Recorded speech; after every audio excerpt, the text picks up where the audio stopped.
63A Mian Nawaz Sharif نے متعارف کروایا تھا اور اسی کیس کی وجہ سے ان کے اوپر توہین عدالت کی ان کو نوٹس ملا تھا، کارروائی شروع ہوئی تھی اور اسی کارروائی کے دوران پھر میاں صاحب نے اٹیک کروایا تھا سپریم کورٹ پر. یہ جو بار بار بات ہوتی ہے کہ سپریم کورٹ پر حملہ کروا دیا تھا. میاں صاحب نے 14ویں آئینی ترمیم وہ لائے تھے اور اس میں 63A متعارف کروایا تھا. یہ جس کا سارا رولہ ہے 63A کا، یہ میاں نواز شریف صاحب نے متعارف کروایا تھا اور اتنا خوفناک متعارف کروایا تھا.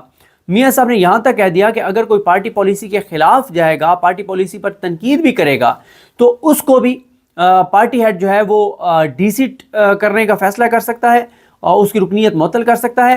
اور اس کو اگر پارٹی ہیڈ یعنی میاں نواز شریف اگر پارٹی ہیڈ ہیں اور وہ اپنے کسی ایم این اے کو ڈی سیٹ کر دیتے ہیں تو اس فیصلے کو کسی پاکستان کی عدالت میں چیلنج نہیں کیا جا سکتا.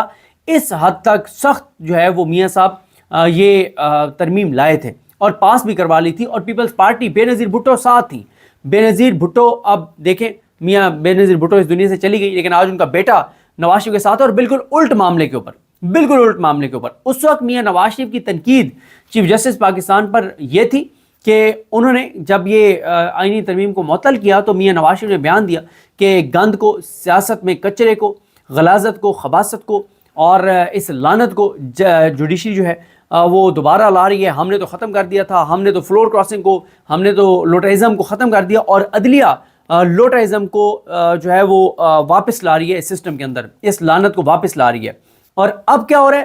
اب قاضی فائز عیسیٰ کے ذریعے یہ سیاسی جسم فروشی کو ان کر رہے ہیں، ضمیر فروشی کو ان کر رہے ہیں اور یہ سارا کچھ کر رہے ہیں. خیر، آئینی ترمیم انہوں نے کی. آئینی ترمیم نوابزادہ نصر اللہ صاحب نے چیلنج کر دی. آئینی ترمیم اس کے بعد معطل ہو گئی.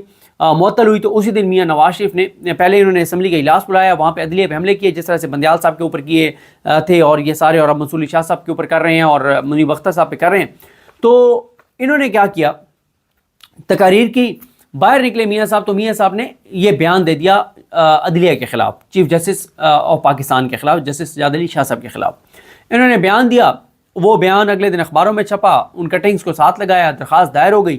درخواست دائر ہوئی تو جیسے ہی درخواست دائر ہوئی تو اس درخواست کے دائر ہوتے ہی جناب انہوں نے نوٹس کر دی ان کو، میاں صاحب کو نوٹس کیے. معاملات چل پڑے. اکتوبر کا مہینہ تھا اس وقت بھی. انہوں نے کیا کیا؟ ایک تو انہوں نے راتوں رات جو ہے وہ توہین عدالت کا قانون میں جو ہے وہ تبدیلی کر دی اور اس میں انہوں نے یہی کر دیا کہ انٹرا کورٹ اپیل ہوگی. یہ ابھی بھی یہ جو پریکٹس پروسیجر میں بھی انٹرا کورٹ اپیل لائے ہیں اور ابھی بھی توہین عدالت کے قانون کو یہ تبدیل کرنے جا رہے تھے اور کرنے جا رہے ہیں اور ابھی ان کا پلان ہے. اس کے بعد کیا ہوتا ہے کہ جب ان کو نوٹس ہوتا ہے، کارروائی ان کے خلاف شروع ہو جاتی ہے تو معاملات بڑے خراب ہو جاتے ہیں. ہوتے ہوتے میاں صاحب اس وقت کی جو فوج کی قیادت ہے وہ میاں نواز شریف کے ساتھ تھی اور میاں صاحب جو ہیں وہ آرمی چیف کو کہتے ہیں اور آرمی چیف بیرون ملک ایک دورے پہ جاتے ہیں تو وہاں سے آرمی چیف جو ہے وہ واپس آتے ہیں جلدی دورہ ختم کر کے اور آرمی چیف اپنا کردار ادا کرتے ہیں، عدلیہ کو مینیج کرتے ہیں اور اس وقت کی فوج عدلیہ کو مینیج کرتی ہے اور ایک ہفتے کا ٹائم میاں نواز شریف کو لے کے دیتی ہے کہ ایک ہفتہ تو چلیں آپ اس کو تاریخ دینا. جیسے ابھی تحریک انصاف کو اور عمران خان کو کہا جا رہا ہے کہ آپ جمعے والا احتجاج نہ کریں، ایک ہفتہ آگے لے جائیں کیونکہ ایس سی او ہے، فلاں ہیں، تاکہ ایک ہفتے میں وہی کام ہو جو اس وقت شریف خاندان نے کیا تھا. اس وقت بھی شریف خاندان نے یہی کیا تھا کہ فوج کے ذریعے ایک ہفتے کی لی تاریخ. اور ایک ہفتے میں کیا کیا گیا؟ ایک ہفتے میں یہ کیا گیا کہ ججز کو الزام لگتا ہے کہ خریدا گیا. اور خریدا کس نے؟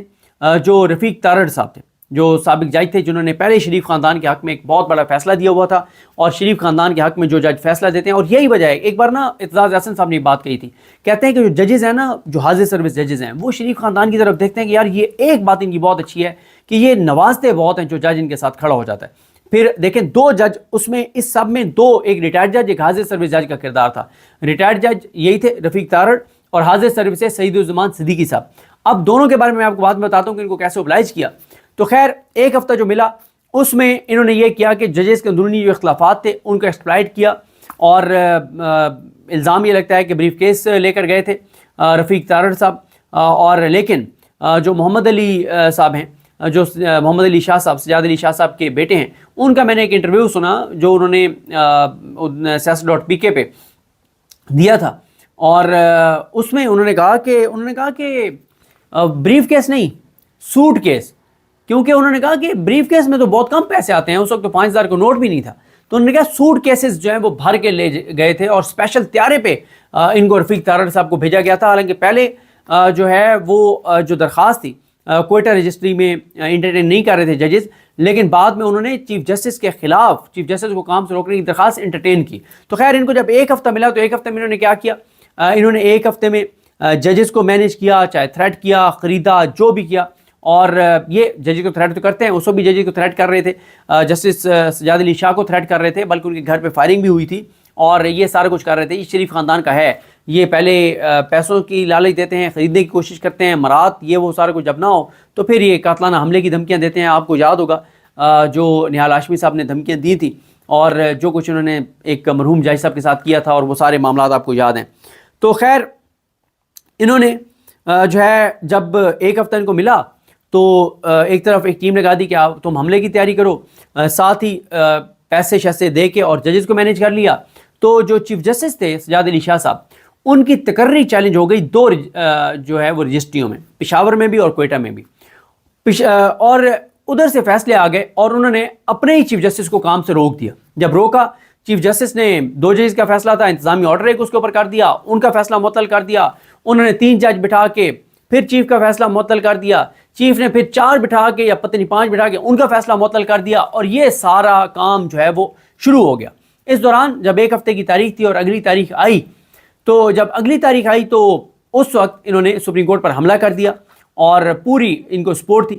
اس وقت کے جو ڈی جی آئی عیسائی تھے انہوں نے حملے سے پہلے صبح آرمی چیف کو بتا دیا تھا کہ آج نون لیگ جو ہے وہ حملہ کرنے جا رہی ہے سپریم کورٹ پر, اور اس وقت کے آرمی چیف نے بجائے اس کے کہ وہ سپریم کورٹ کو پروٹیکٹ کرتے, انہوں نے جو ہے کہا کہ آپ نواز شریف کو بتا دیں, اس نواز شریف کو جو کہ خود اس سارے حملے کا ماسٹر مائنڈ تھا.